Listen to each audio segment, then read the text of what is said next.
Alors, je voulais revenir sur la capsule de soins d'Ismaël.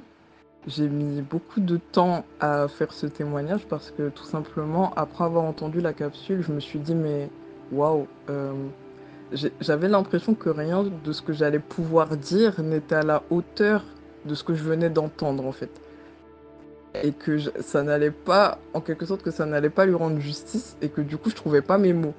Mais je vais parler avec le cœur et ça ira.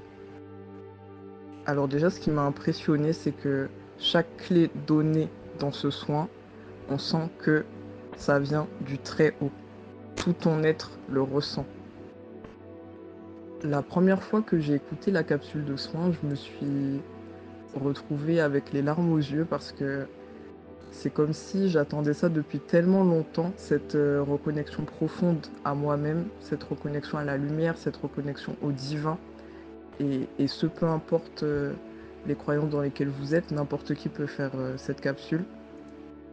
Vraiment, je considère que c'est le meilleur investissement que j'ai fait cette année 2024 parce que tout simplement, les clés données dans cette capsule peuvent servir à vie. Et je suis très contente d'avoir pu connaître cette capsule et Ismaël du coup tôt parce que j'ai vraiment l'impression d'avoir gagné des années de vie, mais des années à pleinement vivre, aligné avec moi-même, aligné avec la lumière divine, enfin, reconnecter pleinement, enfin, ça n'a vraiment pas de prix.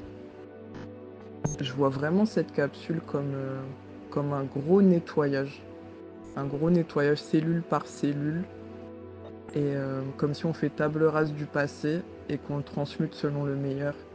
Et comme si ça ouvre le champ des possibles et que ça te donne enfin l'opportunité de pleinement t'incarner et d'être toi-même. Et c'est juste incroyable, c'est beau. Après, comme je disais au début, les mots sont petits. J'espère que de nombreuses âmes se sentiront appelées à l'apprendre, à essayer, parce que rien ne vaut l'expérience. Et ils verront par eux-mêmes.